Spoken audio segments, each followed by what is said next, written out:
Class 12 के board exam sir पे हैं तो इकोनॉमिक्स में 90 प्लस मार्क्स लाने हैं। तो बस रैंडम स्टडी से काम नहीं चलेगा। अब सोचो क्या होगा अगर आपके पास हर एक इंपॉर्टेंट टॉपिक के क्वेश्चन, टिप्स और परफेक्ट स्ट्रेटेजी हो। आज की वीडियो में आपके लिए वही लेकर आया हूँ। ऑनेस्टली बताओ कि आपने कभी ऐसा फील किया है कि सिलेबस कंप्लीट होने के बाद भी लगता है कि कुछ इंपॉर्टेंट तो रह गया, या फिर आप 100 क्वेश्चंस भी सॉल्व कर लो तो एग्जाम में वो 10 क्वेश्चन आ जाते हैं जो आपने कभी देखे ही नहीं। ये प्रॉब्लम हर एक स्टूडेंट के साथ होती है, लेकिन इसका सोल्यूशन सिंपल है। स्मार्ट स्टडी करनी होगी और वही पढ़ना होगा जो एग्जाम के लिए रेलेवेंट है। आज की इस वीडियो में हम बात करेंगे इकोनॉमिक्स की स्ट्रेटेजी के बारे में। अब स्मार्ट स्टडी का मतलब क्या है? क्या सिर्फ नोट्स पढ़ना इनफ है, या बस टॉपर्स के नोट्स को फॉलो करना? बिल्कुल नहीं, आपको एक स्टेप आगे सोचना होगा। चलिए आपको अब टॉपिक वाइज ब्रेकडाउन के साथ वो इंपॉर्टेंट क्वेश्चंस और टिप्स बताता हूँ जो तुम्हें फॉलो करनी है। देखो, इकोनॉमिक्स दो पार्ट्स में डिवाइडेड है, मैक्रो इकोनॉमिक्स और इंडियन इकोनॉमी, और दोनों ही 40-40 मार्क्स के हैं। अब मैक्रो प्रैक्टिकल और न्यूमेरिकल ओरिएंटेड सब्जेक्ट है, and on the other side Indian economy जो कि फुल्ली थियोरेटिकल। सबसे पहले ये समझना जरूरी है कि किस चैप्टर की कितनी वेटेज है और किस पर ज़्यादा फोकस करना है, क्योंकि अब इतना टाइम तो है नहीं कि तुम सभी टॉपिक्स को कवर कर लो। अब हमें कम टाइम में वो टॉपिक्स करने हैं जिससे हमारे इजीली 70 से 80 नंबर आ जाए। अब देखो, हर एक स्टूडेंट की कहानी सिमिलर ही होती है। पढ़ाई का प्लान तो हम सब बनाते हैं, लेकिन वो प्लान होता कौन सा है? डे 1 स्टार्ट करते फुल एनर्जी के साथ, डे 2 में एनर्जी कम हो जाती है, और डे 5-6 तक आने में नेटफ्लिक्स और रील्स ज़्यादा इंपॉर्टेंट लगने लगती हैं। और जब सिलेबस इनकम्प्लीट होता है तो हम सिर्फ एक काम करते हैं, यूट्यूब पे सर्च, लास्ट मिनट पढ़ाई के टिप्स या फिर इकोनॉमिक्स के सबसे इंपॉर्टेंट क्वेश्चंस। मुझे पता है अब आप ये सोच रहे हो कि अरे भाई, डायरेक्ट इंपॉर्टेंट टॉपिक्स क्यों नहीं बता रहा, इतने सस्पेंस क्यों? पहले एक काम करो, पेन और नोटबुक ले लो, क्योंकि अब शुरू करते हैं वो डिस्कशन जो आपके 90 प्लस मार्क्स के ड्रीम को रियलिटी में बदलेगा। और जो मैं आपको बता रहा हूँ उसको एक नोटबुक में नोट डाउन कर लो। सबसे पहला टॉपिक है नेशनल इनकम। ये टॉपिक है तो आसान, लेकिन थोड़ा बड़ा है और स्टूडेंट्स यहाँ न्यूमेरिकल्स में गलतियाँ करते हैं। बिग बात बताओ, क्या आपको न्यूमेरिकल्स के फॉर्मूलाज अच्छे से याद हैं, इनकम और एक्सपेंडिचर मेथड? अगर नहीं तो प्रॉब्लम वहीं से स्टार्ट होती है। फॉर्मूलाज याद रखने का सिर्फ एक हैक है, एक A4 शीट पे सारे के सारे फॉर्मूलाज लिखो और उसको एक ऐसी जगह लगाओ जहाँ आपका दिमाग बार बार जाता है, जैसे कि अपने स्टडी टेबल के सामने या बेड के पास। देखो कैसे सब फॉर्मूला याद हो जाएंगे। सो नेशनल इनकम आपके अराउंड 10 मार्क्स का है। इसमें से बोर्ड में आपके 3 क्वेश्चन आएंगे, एक MCQ आएगा, एक 3 मार्क्स का क्वेश्चन और एक 6 मार्क्स का क्वेश्चन। इसमें 6 मार्क्स वाले क्वेश्चन में 2 क्वेश्चन होंगे, या तो 3+3 या फिर 4+2 करके, या फिर 3 क्वेश्चन भी हो सकते हैं, 2+2+2। इसके इंपॉर्टेंट टॉपिक्स है जैसे कि GDP, GNP, NNP और नेशनल इनकम के कॉन्सेप्ट, तीनों मेथड्स, प्रोडक्शन, इनकम और एक्सपेंडिचर के फॉर्मूलाज को अच्छे से याद करना है। स्टॉक वर्सेस फ्लो, इसमें डिफरेंस वाला क्वेश्चन नहीं आएगा। इसमें से 3-4 पॉइंट दिए जाएंगे आपको उसमें से आइडेंटिफाई करना है कि ये स्टॉक है या फ्लो। इसी तरह से एक इंपॉर्टेंट टॉपिक है फाइनल और इंटरमीडिएट गुड्स का। ये क्वेश्चन भी डायरेक्ट नहीं आता, ना ही डिफरेंस आता। इसमें कोई स्टेटमेंट पास होगी आपके लिए, उसको आपको एक्सप्लेन करना होगा, जैसे कि machine is a final good और इंटरमीडिएट गुड एक्सप्लेन, तो आपको इसको ऐसे एक्सप्लेन करना होगा। इसके बाद सबसे इंपॉर्टेंट टॉपिक जो हर अल्टरनेट अटेम्प्ट में आ ही रहा है, वो है सर्कुलर फ्लो ऑफ इनकम, तो इसको अच्छे से कर लेना। उसके बाद एक इंपॉर्टेंट टॉपिक है GDP एंड वेलफेयर वाला। इस चैप्टर के लिए टिप यही है कि न्यूमेरिकल्स को ज़्यादा से ज़्यादा प्रैक्टिस करो, इंपॉर्टेंट फॉर्मूलाज को डेली रिवाइज करो और उनके लॉजिक्स को समझो, ताकि आपको एग्जाम टाइम में दिक्कत ना आए। एक सिंपल फ्लो चार्ट बना लो जो सभी फॉर्मूलाज को सिंप्लीफाई करके एक्सप्लेन करे, जैसे कि ग्रोथ से नेट तक जाने में डेप्रिसिएशन को ऐड करना है या लेस, डोमेस्टिक से नेशनल इनकम में क्या एडजस्टमेंट करनी है, या फिर FC से MP में जाने के लिए क्या करना है। और इस चैप्टर में से आपको एक डायग्राम ज़रूर प्रैक्टिस करके देखना है, वो है सर्कुलर फ्लो ऑफ इनकम।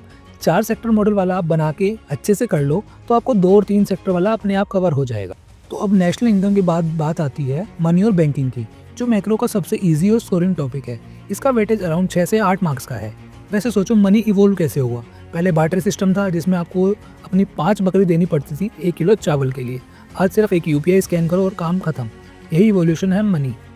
इस चैप्टर में से भी आपके 2 क्वेश्चन आएंगे, या तो 2 MCQ और एक 4 मार्क का क्वेश्चन, या फिर एक 6 मार्क्स का केस स्टडी वाला क्वेश्चन।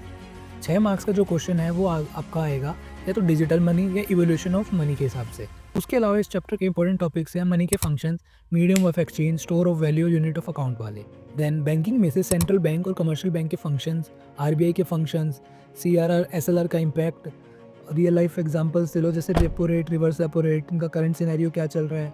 क्रेडिट क्रिएशन का प्रोसेस सबसे ज़्यादा रिपीट होता है, इसको एक प्रॉपर डायग्राम बना के अच्छे से समझो और इसको एक्सप्लेन करना विद एग्जांपल, तभी आपको पूरे 6 के 6 मार्क्स मिलेंगे। इसके बाद बात करते हैं गवर्नमेंट बजट के चैप्टर की। इसका वेटेज भी अराउंड 6 मार्क्स का है। एग्जाम में आप इन टॉपिक्स पे फोकस करना और आपका ये चैप्टर इजीली कवर हो जाएगा। बजट के कंपोनेंट्स, रेवेन्यू और capital budget, objectives of government budget most important question है। इसके बाद types of deficit, revenue, fiscal और प्राइमरी को अच्छे से करना है। डायरेक्ट और इनडायरेक्ट टैक्स का डिफरेंस भी काफ़ी बार अल्टरनेट अटेम्प्ट में आता है, तो इसको भी एक बार आप अच्छे से कर लेना। डेफिसिट के जितने भी फॉर्मूलाज और एग्जांपल्स हैं उनको याद कर लेना। बजट का एक शॉर्ट समरी बनाओ जिससे कि आपको वो फॉर्मूला जल्दी से जल्दी रिवाइज हो सके। देन फॉरेन एक्सचेंज में से ये इंपॉर्टेंट टॉपिक्स हैं: एप्रिसिएशन और डेप्रिसिएशन विद एग्जांपल, रिवैल्यूएशन और डिवैल्यूएशन, कंपोनेंट्स क्या है फॉरेन एक्सचेंज मार्केट की, और सबसे important determination of exchange rate through demand and supply. इस क्वेश्चन को आपको अच्छे से एग्जांपल्स और डायग्राम्स के साथ एक्सप्लेन करके आना है अगर आपको पूरे मार्क्स चाहिए तो। उसके बाद बैलेंस ऑफ पेमेंट जो कि 4 से 6 मार्क्स का है, इसमें से आपको ये टॉपिक्स कवर कर लेना, आपका पूरा चैप्टर कवर हो जाएगा। बैलेंस ऑफ ट्रेड और बैलेंस ऑफ पेमेंट का कॉन्सेप्ट को अच्छे से समझना, करंट और कैपिटल अकाउंट के डिफरेंसेस को, अकोमोडेटिंग एंड ऑटोनोमस ट्रांजैक्शन को अच्छे से करना। एक कंपैरेटिव टेबल बना लेना जो करंट और कैपिटल अकाउंट के पॉइंट्स को क्लियर करे। इसमें से भी न्यूमेरिकल्स प्रैक्टिस करना, जैसे एक्सपोर्ट और इंपोर्ट की वैल्यू फाइंड करने वाले एग्जांपल्स। तो अब हम वीडियो के लास्ट टॉपिक जो सबसे इंपॉर्टेंट चैप्टर है और सबसे लेंथी चैप्टर है उसकी बात करेंगे, जो कि है determination of income and employment. इसका वेटेज अराउंड 12 मार्क्स का है।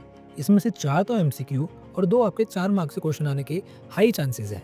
इस चैप्टर के इंपॉर्टेंट टॉपिक्स हैं: एग्रीगेट डिमांड और उसके कंपोनेंट्स, एग्रीगेट सप्लाई और उसका relationship with national income, saving function को डिराइव कैसे करना है कंजम्पशन फंक्शन से, या वाइस वर्सा कंजम्पशन फंक्शन को कैसे डिराइव करना है सेविंग फंक्शन से। इसका प्रॉपर एग्जांपल्स, डायग्राम अगर आप ये इंक्लूड करते हो तो आपके मार्क्स ईजिली आ जाएंगे।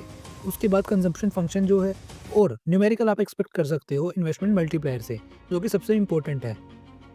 उसके बाद एक्सेस और डेफिशिएंट डिमांड, उसकी जो प्रॉब्लम्स है और उनको करेक्ट करने के क्या मेजर्स लिए जाते हैं, इस क्वेश्चन को भी आप अच्छे से कर लेना। अब हमने ये तो देख लिया कि कौन से चैप्टर का कितना वेटेज है और हमें पढ़ना क्या है, बट अब नेक्स्ट क्वेश्चन आएगा कि पढ़ना कहाँ से है और कितना पढ़ना है। तो उसके लिए तुम एक काम करो, मैक्रो को पढ़ने के लिए एक बेस्ट बुक है NCERT, अगर आपको कंफ्यूज रहना है तो, क्योंकि इसमें अपडेटेड और प्रॉपर तरीके से चीज़ें एक्सप्लेन नहीं करी हो। तो मैक्रो के लिए आप रेफ़र करो या तो विकी ओरे वाली बुक, या फिर आज की जो बेस्ट बुक मुझे लगती है वो है संदीप गर्ग वाली। संदीप गर्ग की बुक को मैं बेस्ट इसलिए कह रहा हूँ क्योंकि इसमें हर टॉपिक को अच्छे से एक्सप्लेन किया है विद रेलेवेंट एग्जांपल्स, और कुछ भी एक्स्ट्रा नहीं लिखा है जो आपके काम नहीं आएगा। उसके बाद न्यूमेरिकल भर भर के दिए हैं जिससे तुम्हारी प्रैक्टिस अच्छे से हो जाएगी। तो मैं यही सजेस्ट करूँगा कि तुम लोग इस बुक से पढ़ो। अगर तुम्हारे पास ये बुक है तो सही है, और अगर नहीं है तो तुम इसको गूगल से डाउनलोड भी कर सकते हो। अब सिर्फ बुक से पढ़ने से काम नहीं चलेगा, तुम्हें अच्छे से प्रैक्टिस भी करनी होगी कि इस टाइप के क्वेश्चंस आते हैं एग्जाम में। तो उसके लिए आप किसी भी पब्लिकेशन के सैम्पल पेपर को उठा के प्रैक्टिस कर सकते हो। और हाँ, मोस्ट इंपॉर्टेंट, सबसे पहले तो लास्ट 2-3 साल के प्रीवियस ईयर क्वेश्चन पेपर जो बोर्ड ने इशू किए हैं उनको कर लेना, क्योंकि मैक्रो में लिमिटेड क्वेश्चन होते हैं और वही बार बार रिपीट होते हैं। बस अमाउंट की वैल्यू चेंज होती है न्यूमेरिकल्स में, और थ्योरी में तो बिल्कुल सेम का सेम क्वेश्चन उठ के आ जाता है। अब बात करते हैं नोट्स की। अगर तुम्हारे पास खुद के नोट्स है जो तुमने बनाए होंगे कभी ना कभी वन शॉट वीडियो देखते हुए या अपने क्लास में, तो उनको रेफ़र कर लेना। और अगर आप लोगों के पास नोट्स नहीं है तो मैं डिस्क्रिप्शन में एक व्हाट्सएप चैनल का लिंक दे रहा हूँ, उसे ज्वाइन कर लेना। वहाँ तुम्हें सभी के सभी नोट्स मिल जाएंगे, वो भी बिल्कुल फ्री में। अब ये मैं कुछ बातें तुमको पेपर प्रेजेंटेशन के लिए बता रहा हूँ। डायग्राम जितने भी बनाओ आप एग्जाम में, उसको प्रॉपर लेबल करके आना। एक्स एक्सिस और वाई एक्सिस क्या रिप्रेजेंट कर रही हैं। आंसर्स को लेंथी मत लिखना, टू द पॉइंट और एक्यूरेट लिख के आना। मैक्रो इकोनॉमिक्स में कहानियाँ और पेजेस भरने के लिए इंडियन इकोनॉमी है, मैक्रो नहीं। पॉइंट वाइज आंसर लिखो, कीवर्ड्स को हाईलाइट करो, एग्जाम्पल से एक्सप्लेन करो जितना कर सकते हो। न्यूमेरिकल्स करते वक्त प्रॉपर फॉर्मूला लिखो, देन उसका सोल्यूशन। यूनिट्स को मेंशन करो, रुपीज़ है या परसेंटेज है, जो भी है। तो ये था मैक्रो इकोनॉमिक्स का फुल स्ट्रेटेजी। लेकिन इंडियन इकोनॉमी में कुछ ऐसे टॉपिक्स हैं जो हर बार एग्जाम में रिपीट होते हैं। अगर आपको मैक्रो इकोनॉमिक्स के साथ साथ इंडियन इकोनॉमी में भी फुल मार्क्स लाने हैं तो मैं उन टॉपिक्स का ब्रेकडाउन नेक्स्ट वीडियो में करूँगा। तब तक के लिए इस वीडियो को लाइक कर देना, और लाइक टारगेट रखते हैं 100 लाइक्स का।